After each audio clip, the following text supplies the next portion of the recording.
안녕, hi. ဒီနေ့ကတော့3လပိုင်း3ရက်နေ့အရန် special ဖြစ်တဲ့ moon လက်ကျက်တဲ့နေ့လေးဆိုပြီးတော့အဲ့လိုမျိုးဗာ astrology ပညာရှင်တွေအရှင်တွေအကုန်လုံးကအဲ့လိုမျိုးပေါ့နော်အဲ့တော့ကိုကကြတော့ moon အကျော်မှာဘာတွေဖြစ်လာမယ်ဆိုတဲ့ဟာကိုမှရှိတဲ့ deck 10ခုပေါ့နော်ကိုမှဒီဟာအကုန်ပဲလက်နက်တွေအကုန်သုံးပြီးတော့ဒီနေ့ reading လေးကြည့်ချင်တယ်အဲ့တော့ astrology ပညာရှင်တချို့ပြောထားတာတွေကိုဖတ်ကြည့်တော့အဲ့မှာတော်တော်များများပြောထားကြတာကိုရီးယားပဲဖြစ်ဖြစ်နိုင်ငံခြားပဲဖြစ်ဖြစ်ပြီးတော့မြန်မာနိုင်ငံ astrology ပညာရှင်တွေပဲဖြစ်ဖြစ်ပေါ့နော်သူတို့ပြောထားတာကြတော့အဲ့လိုမျိုးဒီလာချက်တဲ့နေ့ကြတော့အဲ့လိုမျိုးပေါ့နော် manifesting တွေအဲ့လိုအရေးကြီးတဲ့စာရွက်စာတမ်းလေးအဲ့လိုစာချုပ်တွေအဲ့လိုမျိုးအဲ့လိုမျိုးကိုဖြစ်ချင်တာတွေအဲ့လိုမျိုးထပ်ပေါ့နော်ကိုအတွက်မလိုအပ်တဲ့အရာတွေပြီးဆုတ်သွားမယ်မလိုအပ်တဲ့ဆက်ဆံရေးတို့အဲ့လိုမျိုးကိုအတွက်အဆင်မပြေတဲ့အလုပ်တို့အဲ့လိုမျိုးကိုအတွက်မကောင်းတဲ့အရာတွေပြီးဆုတ်သွားမယ်အဲ့လိုမျိုးတချို့ကြတော့ comment ပုံစံလိုမျိုးကိုကကောင်းတာလုပ်ရင်ကောင်းတာကိုလက်ခံရရှိပြီးတော့မကောင်းတာကိုလုပ်ရင်မကောင်းတာကိုလက်ခံရရှိတဲ့ကာလလေးဖြစ်တယ်လို့အဲ့လိုပြောထားတာပေါ့နော်ဘာလို့ဆို transformation တွေအများကြီးကြာလာမယ်လို့အဲ့လိုမျိုးဗာလေအတိတ်ပဲတက်ရမှုတွေအများကြီးတွေ့ရတယ်အဲ့ကိုကဟိုကလည်းဖတ်ဒီကလည်းဖတ်ကြည့်အဲ့လိုမျိုးအကုန်လုံးပေါ့နော်သူများနေပြောထားတဲ့ astrology ပညာရှင်တွေပြောထားတဲ့အကုန်လုံးတွေကိုရီးယားပဲဖြစ်ဖြစ်အင်္ဂလိပ်ကအင်္ဂလိပ်လိုပဲဖြစ်ဖြစ်အဲ့လိုမျိုးပေါ့နော်ယောလောကကြီးအဲ့လိုမျိုးအစုံပြောထားတဲ့ဟာကိုဖတ်ကြည့်လိုက်တော့ဘာပဲဖြစ်ဖြစ်ကိုကတော့ကိုလည်း check ချင်တယ်ဒီဗီဒီယိုကိုလာကြည့်တဲ့လူကလည်းကိုနဲ့အဲ့လိုမျိုးဘယ်လိုပြောမလဲ energy ကြိုက်တာရယ်ပြီးတော့ကိုနဲ့ရေစက်ပါတာရဲ့ဒီဗီဒီယိုလေးနဲ့ဒီရေစက်ပါတာပေါ့နော်အဲ့တော့3လပိုင်း3ရက်နေ့အကြုံ beyond the black moon ပေါ့နော်အဲ့ဒါပြီးသွားတဲ့အချိန်မှာကိုကဘာတွေဆွတ်လွတ်လိုက်ရပြီးတော့ဘာတွေရရှိမလဲဆိုတာကိုဒီ deck 10ခုသုံးပြီးတော့ကြည့်သွားမယ်ပေါ့နော်အဲ့တော့ကိုနိုင်ရလည်းမသိဘူးဘာတွေထွက်လာမယ်ဆိုတော့အဲ့ဒါကက်ကို share လုပ်ပြီးတော့ပြပြီးတော့မှဖြစ်ပါတယ်ရှင်တက်10ခုမှာအဲ့လိုမျိုးကတ်တွေကတော့ဒီလိုထွက်လာတယ်ကွာ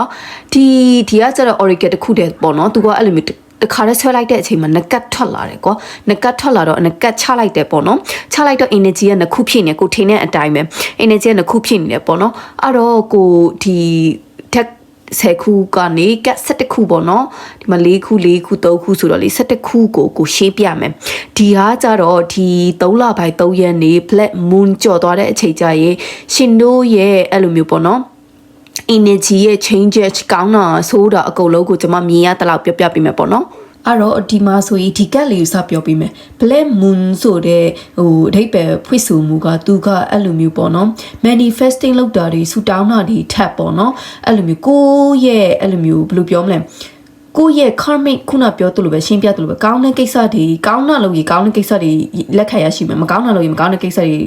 လက်ခံရရှိမယ်ပြီးတော့အဲ့လိုမျိုးကိုနဲ့မသက်ဆိုင်တဲ့ကိုနဲ့မထိုက်တန်တဲ့အရာတွေအလုံးပြတ်တောက်သွားတဲ့ဘာလဲအဲ့ဒီ moment ပေါ့နော်အဲ့ဒီ cycle ရောက်လာတယ်ပေါ့နော်အဲ့လိုမျိုးမကောင်းတဲ့အကုန်လုံးဖြတ်တောက်သွားတယ်ကိုအတွက်အဲ့လိုမျိုးအတိတ်ကလူတွေအဲ့လိုမျိုးဆက်ဆံရေးပဲဖြစ်ဖြစ်ဘဲအရာပဲဖြစ်ဖြစ်အလုပ်ပဲဖြစ်ဖြစ်အဲ့လိုမျိုးအလုပ်ကနေထွက်သွားတယ်ရထုပြောင်းသွားတယ်ရထုတိုးသွားတယ်နောက်အလုပ်ပြောင်းသွားတယ်အဲ့လိုမျိုးကအပြောင်းလဲလေအဲ့လိုမျိုးဗာလဲ changes တွေအများကြီးနဲ့ transformation တွေအများကြီးနဲ့အဲ့လိုမျိုးတွေဖြစ်မယ်ဒီမှာ life energy ဆိုလဲအဲ့လိုပဲ life energy မှာပြောထားတဲ့အတိုင်းပဲသူကဒီ fairy လေးကပေါ့နော်အဲ့လိုမျိုးကိုယ့်ရဲ့ဘယ်လိုပြောမလဲ reveal လုပ်တယ်ဆိုတော့လေကိုယ့်ရဲ့ကိုက shadow ကနေကိုကထွက်လာတာဘလို့ဖြစ်ပြီးတော့ထွက်လာလဲဆို healing ဖြစ်ပြီးတော့ဒီမှာပုံကြီးလိုက်ရင်တည်တယ်ကွာအဲ့လိုမျိုးလေကိုကလေအဲ့လိုမျိုးတနေရကနေထိုးထွက်လာတဲ့ပုံစံအရာဝါတွေတောက်ပပြီးတော့ပုံမှာတွေ့ရမလားအရာဝါတွေတောက်ပပြီးလေအဲ့လိုမျိုးလေဟွာကနေဆိုပြီးထိုးထွက်လာတာကွာအယောင်တွေအရှိန်နဲ့အဲ့လိုကိုကအဲ့လိုပဲကိုမှာအဲ့လိုမျိုး trauma တွေဘာတွေညာတွေအဲ့လိုမျိုးကွာကိုရဲ့မကောင်းတဲ့ဟာပေါ့နော် shadow work ဆိုတာအဲ့လိုကိုရှင်းပြမယ် shadow work ဆိုတာလေလူတိုင်းမှာလေမိသားစုပဲဖြစ်ဖြစ်တငယ်ချင်းတွေကဖြစ်လူတွေစီကဖြစ်ဖြစ်past relationship တွေကဖြစ်ဖြစ်ပေါ့နော်အဲ့လိုမျိုးအတိတ်မှာရခဲ့တဲ့ဒဏ်ရာတွေ trauma တွေအဲ့ဒါတွေကြောင့်လေကိုတွေကအဲ့ဒါကိုမေ့သွားနိုင်ပြီးအချိန်ကြာတော့ကုစားနိုင်ပြီးထင်ရပေမဲ့ကိုရဲ့ဟိုးအတွေးနှလုံးသားစိတ်ထဲမှာ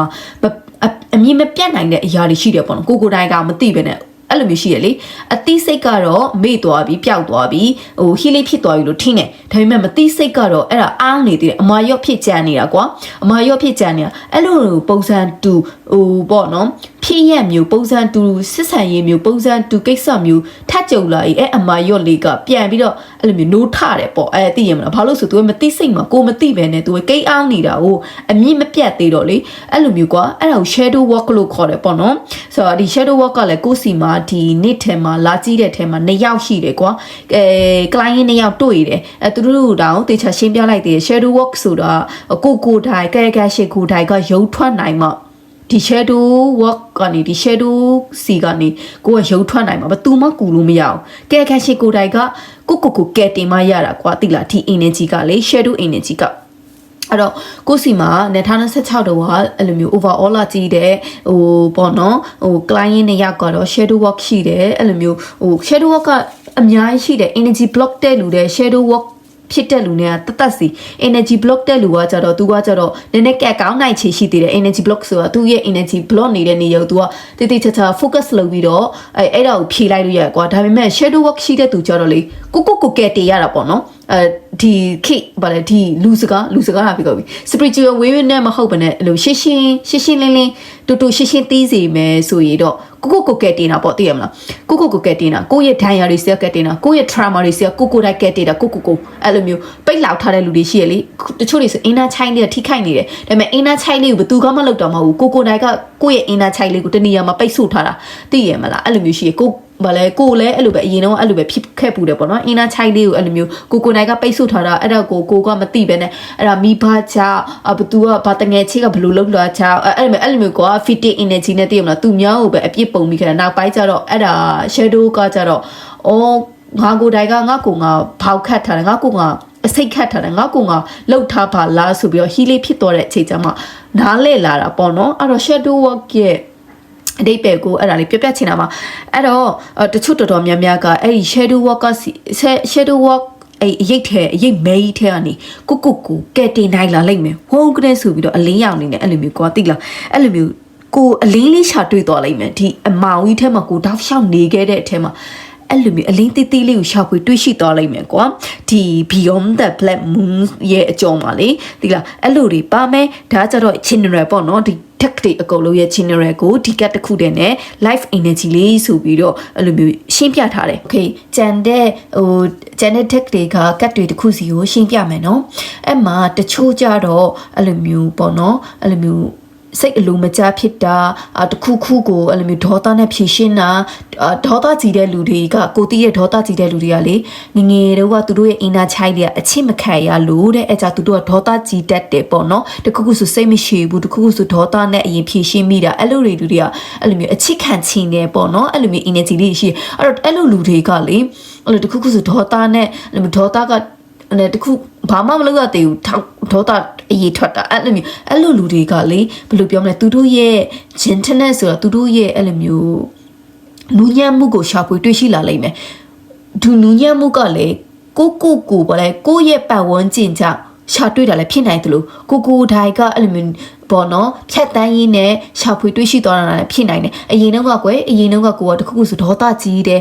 အဲ့လိုမျိုးတခုခုဆိုလှုပ်လိုက်တော့မယ်အစိတ်ကိုအရင်အဲ့လိုမျိုးကွာစိတ်ကအရင်ထောင်းကနေအတိုင်းမဲ့အဲ့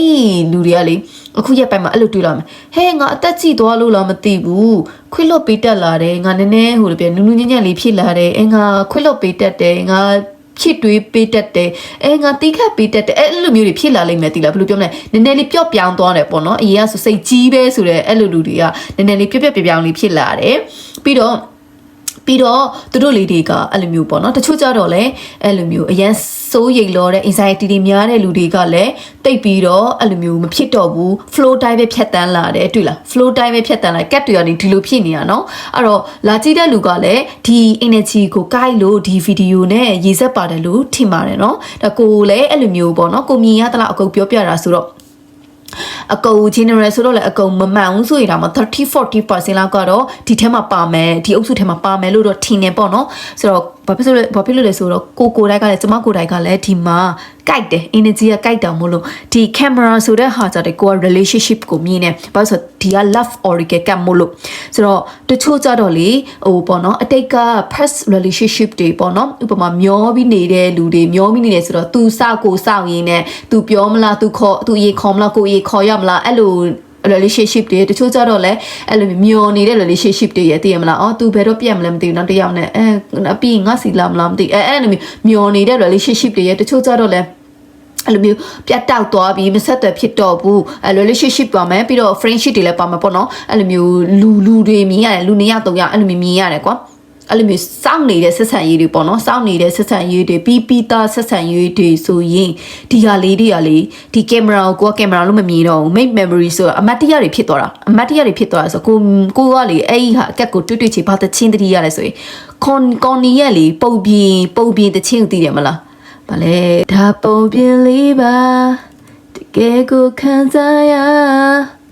ရေပုတ်ဘာလဲမေ့သွားပြီဟာတချင်းကဒီတချင်းလေးသိတယ်မလားဘာလဲရေခုန်တဖူးသစ္စာရွယ်မှာငါငူကေဘူးရာဆိုပြီးတော့လေအဲ့ချင်းလေးသိရမလားမသိရင်နားထောင်လိုက်ကွယ် YouTube သွားပြီးတော့ပုံပြင်ဆိုတဲ့တချင်းနဲ့မဲ့ပုံပြင်ကော်နီဆိုတာပေါ့နော်အဲ့တော့အဲ့ချင်းလေးချစ်ချင်းကိုခေါင်းထဲထွက်လာတာသိလားခေါင်းထဲကိုထွက်လာတာဒီဟိုကဒါအဲ့တော့ဘာပြောချင်လဲဆိုရင်အကုန်လုံးပုံပြင်ဟောင်းဖြစ်သွားရရှိနော်ပြီးခဲ့တဲ့ကိစ္စတွေအကုန်လုံးပုံပြင်ဟောင်းဖြစ်သွားပြီးအဲ့ဒါတွေအကုန်လုံးကအမတ်တရအနေနဲ့ပဲဘယ်လိုပြောမလဲပုံပြေဆိုတာသိတယ်မလားဟိုဒီလူနဲ့ကိုကဇလန်းလေးပုံပြေဇလန်းလေးအဲ့လိုမျိုးပြီးသွားပြီကွာ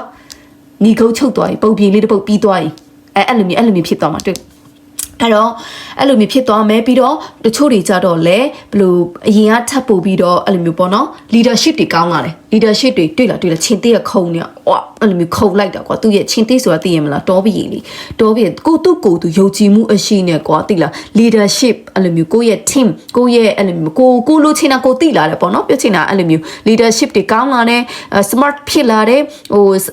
ဒီဗီဒီယိုကြည့်နေတဲ့တွေမှာပညာရေးအတွက်ပညာရေးစာလုပ်နေတဲ့လူတွေပါတယ်ဆိုရင်တော့ပို့ပြီးတော့စာပို့လုပ်ဖြစ်တယ်ပို့ပြီးတော့မိုက်ရလွယ်ရအဆင်ပြေလာတယ်အဲ့လိုမျိုးစာလုပ်ရတော့ enjoy ဖြစ်လာတယ်ဆိုကိုလည်းအဲ့ဒီ energy နဲ့ကြိုက်တယ်ကိုအခုရဲ့ပိုင်စာလုပ်ရတာအရင်ကြိုက်နေလို့တကယ်တမ်းကကိုအမုန်းဆိုးကစာလုပ်တာပဲ steady လုပ်တာပဲဒါပေမဲ့ steady လုပ်တာအရင်ကြိုက်နေအဲ့လိုမျိုးတွေပေါ့နော်အဲ့လိုမျိုးတွေပါလာတဲ့ပြီးတော့ smart ဆိုတဲ့အဓိပ္ပာယ်အဲ့လိုမျိုးပဲလေဟိုထက်မြက်တယ်ပေါ့နော်ဘာတွေ့ကိုကအဲ့လိုမျိုးမြတ်မှာပဲဘာလို့ဆို तू က तू လို့ချင်တာ तू တိလာပြီဟောတိလာပြီဆိုတော့ငါဖဲပန်ဝန်းကျင်မှာနေချင်တာလဲငါဘလို့အလုပ်မျိုးလုပ်ချင်တာလဲငါဘသူနေနဲ့အတူရှိရင်ငါပြောရမလဲငါဘလို့ supporting ကိုရမလဲအဲ့လိုမျိုးတိလာတယ်ကွာတိလာတယ်ဆိုတော့ဒီ crystal ကျတော့ဘာပြောလဲဆိုရင်လေစေးနိုးပြောတတ်လာတယ်ဟို energy တွေကကောက်ကိုင်နေဒီမှာ leader ရှိလဲရှိရပါဆိုစေးနိုးပြောနိုင်လားအရေးကဆိုကိုအားနာတယ်ကွာအဲ့လိုမျိုးကွာတခုဆိုမငင်းရဲဘူးတစ်ဖက်သားတစ်ခုဖြစ်မှာဆိုလို့အဲ့လိုမျိုးစေးနိုးမပြောရဲဘူးမဟုတ်တော့ဘူးသူတို့ကဒီခြေသိနဲ့တွဲကြည့်လိုက်ရင်လည်းကြိုက်တယ်နော်အယောင်လေးလည်းစိန်တွေ့လားအယောင်လေးလည်းဒီလိုအယောင်လေးတွေအများကြီးပဲအဲ့တော့ဒီဘာလဲစေးနိုးပြောရဲလာကွာကိုကအဲ့လိုမျိုးအရင်ကဆိုရင်အာနာတက်တယ်ဆိုရင်မဟုတ်ဘူးပဲကိုဘာလို့ချင်တာသိလာတယ်ကိုသူ့မပေါင်းချင်သူနဲ့မတွဲချင်ဘူးဆိုရင်ခက်ဝေဘောက်ဒိုရီစလေးနဲ့နေလိုက်တယ်ပေါ့နော်အဲ့လိုမျိုးတွေမြင်ရတယ်ဒီမှာတွေ့လားဒီမှာဆိုရင်အများကြီးပဲသူကလေဒီ crystal ရဲ့အထိပ္ပယ်ကအများကြီးပြောထားတာပေါ့နော်ပြောတဲ့ထဲမှာကိုကဒီဟာလေးတော့မြင်ရတယ်ဟိုပေါ့သူပြောချင်တဲ့အဓိပ္ပာယ်မှာကိုကမြင်ရတဲ့ဟာကြတော့ say no ပြောဖို့ဝမလေးတော့အဲ့လိုမျိုးတခုခုဆိုညင်းရဲလာကိုမှန်တဲ့ထင်ရင်ကိုလောက်လာတယ်အဲ့လိုမျိုးဒီဟာနဲ့တအားကြိုက်တယ်ဒီ leadership ဆိုတဲ့ဟာနဲ့တအားကြိုက်တယ်ပေါ့နော်ပြီးတော့ဒီကက်မှာနောက်တစ်ခုပါတာကြတော့meditation ဆိုတာတချို့ကြတော့လဲအဲ့လိုမျိုးစိတ်ထပ်ပအနေနဲ့ဒုဗုဒ္ဓဘာသာမှာဆိုတရားထိုင်တာပေါ့နော်ဗုဒ္ဓဘာသာမဟုတ်ပဲတခြား spiritual ဘာညာဆိုရင်တော့ဝေဘယ်လိုပြောမလဲကိုယ်ဆိုယောဂလုပ်တာညဖက်ယောဂလုပ်တာဘာလို့လဲဆိုရင်ကိုယ့်ရဲ့တနေ့တာကိုယ့်ရဲ့အတိတ်ကအရာတွေကိုကိုကဘယ်လိုပေါ့နော်ဂျုံလီကိုကဘယ်လိုပြောမလဲဘယ်လို arrange လုပ်ရမလဲဘာကို adjust လုပ်ရမလဲဘာကိုဆွတ်လွတ်ပြီးတော့ဘာကိုကပြေးရမလဲဆိုတဲ့ဟာကိုကယောဂလုပ်ရင်းနဲ့ကိုယ့်ရဲ့အဲ့လိုမျိုးခန္ဓာကိုယ်ရဲ့ဘယ်လိုပြောသွေးလက်ပန်းမှုခန္ဓာကိုယ်ရဲ့လှုပ်ရှားမှု slow movement လေးပေါ့နော်အဲ့ဒါကိုကည မအိတ်ခင်မှာခံစားရတယ်ကွာတနေ့ကုန်သိရမလားကိုရီးယားလေချိုရှိ obso တနေ့ကုန်သိရမလားအဲ့လိုမျိုးအာယုံတွေကထွေပြားပြီးတော့လေလှုပ်ရှားရှိကလှုပ်လိုက်တဲ့အဲ့လိုမျိုးဖလှုပ်ရင်းနဲ့ဟိုအသိစိတ်ကတိတ်ပြီးတော့အသိနဲ့ကိုနဲ့မကပ်ဘူးလေသိရလားသိစိတ်နဲ့မသိစိတ်ကမကပ်ဘူးဆိုကိုယုံနဲ့နာနဲ့တိတ်မကပ်ဘူးအဲ့တော့meditation လည်းအဲ့လိုပဲလေ meditation တို့ yoga လို့ဆိုတော့ပုံစံတူတယ်ကိုဆိုလည်းအဲ့လိုပဲ yoga ဘာလို့လုပ်လဲဆိုရင်တနေ့ကုန်အလုပ်ရှုပ်ထားတဲ့ဟာကိုအဲ့ခါနီဖြောနာကဲအဲ့ခါနီကြိုက်စိတ်အေးလက်အေးအဲ့လိုမျိုးကွာတေချာအသက်ရှူထောက်ပဲအဲ့လိုမျိုးအိတ်ချင်တာကိုကသိရမလားအဲ့လိုမျိုးအိတ်ချင်တာဆိုတော့ကအနာယူအိတ်ဆက်ချင်တာပေါ့နော်အဲ့ကြ yoga လုပ်တာလည်းပါတယ်yoga လုပ်နေတဲ့လူရှိရည်လည်းရှိမှာပေါ့နော်ကိုကြတော့အဲ့ဒါဥပမာပြောပြတာအဲ့တော့ meditation လေးလုပ်နိုင်လာလိမ့်မယ်လုပ်တဲ့လူလည်းပါလာလိမ့်မယ်ဆိုတော့အဓိကဆိုတော့ကိုယ့်ရဲ့ inner peace ကိုဒီအကုန်လုံးချင်းတွေပြောမယ်ကိုယ့်ရဲ့ inner peace ကိုပို့ပြီးတော့ဦးစားပေးလာလိမ့်မယ်ပြီးတော့ကိုယ့်ရဲ့ဒီဟာဆိုရင်လည်းကိုယ့်ရဲ့ဘယ်လိုပြောမလဲကိုနဲ့ထိုက်တန်တဲ့ပတ်ဝန်းကျင်ကိုနဲ့ထိုက်တန်တဲ့အလုပ်ကိုဟို supporting ပေးပြီးကိုတောက်ပစေတဲ့ကိုရဲ့ spark ကိုပို့ပြီးတော့တောက်ပစေတဲ့ပတ်ဝန်းကျင်လူတွေအဲ့လိုမျိုးဆက်ဆံရေးတွေအဲ့ဒီမှာပဲကိုကရှင်းတာဖို့ရွေးချက်လာလိုက်ပဲနော်ဘာလို့ဆိုကိုဘာလို့ချင်းလဲတိလာပြီးတော့ကိုရဲ့တက်ဖို့တိလာတာဖြစ်တဲ့အတွက်ပြီးတော့ဒီကတ်ဆိုဒီမှာရေးထားတဲ့အတိုင်းပဲရှိလို့ရင်ဒီကျမရဲ့ဒီ general deck တွေအကုန်လုံးမှာပါတာခါကြတော့ change and transformation တွေအကောင်းတဲ့ဟာဖြစ်မယ်ဖြစ်ပြီးတော့ light တွေ့ရတယ် light နော် light ဆိုတော့အဲ့ဒီအလင်းရောင်ထားမှာသူကတွေ့ထားတယ်မကြည့်လားတရားအခက်ခဲတွေခက်ခဲတဲ့အချိန်တွေအများကြီးဖြတ်ကျော်ပြီးသွားပြီးဒီမှာတွေ့လားဒီဥမင်လိုင်ခေါင်းဆိုတာမောင်တဲ့အထင်မှာပါတယ်ထောက်လျှောက်သူကမောင်မဲပြီးတော့အဲ့လိုမျိုးကိုကထောက်လျှောက်မောင်နဲ့လမ်းခရီးတစ်ခုလို့ကိုကထောက်လျှောက်တယောက်တည်းလျှောက်လာတာအဲ့လိုမျိုးခက်ခဲမမြင်မဆန်းနဲ့အဲ့လိုမျိုးတယောက်တည်းကိုကြောက်လက်နဲ့အဲ့လိုမျိုးဘာရှိမှမသိအရှိမအဲ့လိုမျိုးရှောက်လာရင်းနဲ့အရှိမကိုကရှောက်နေရင်းနဲ့ဟာဟိုအရှိမအလိန်တန်းတစ်ခုကိုထွက်ပေါက်နဲ့နီးလာပြီဆိုတဲ့ဟာကိုခံစားရတဲ့ feeling ကိုပြောတာနားလည်နေမလားဒီမှာရေးထားတာကိုဖတ်ရည်သိတယ်ကွာသိလားနော်ကိုကအများကြီးဖြတ်ကျော်ပြီးသွားတဲ့အချိန်မှာဒီခုချိန်မှာ grow ရတော့မယ် grow တွေ့လား grow တာမဘလို့ grow လဲစွမ်းကုန်ကို grow မှာကွာစွမ်းကုန် grow မှာဒီစာနဲ့ဒီဟာနဲ့ကြည့်လိုက်ဒီကလည်း shadow ကနေအရိပ်ထန်ကနေထွက်ပြီးတော့ကိုကဒီလိုသိလားတောက်ပပြမှာကိုက healing လောက healing ဖြစ်ပြီးတော့တောက်ပသွားမှာကွာသိလားဒီဟာနဲ့ကြိုက်တယ်အဲ့တော့ be proud of your journey ရှင်ဖြတ်တန်းလာတဲ့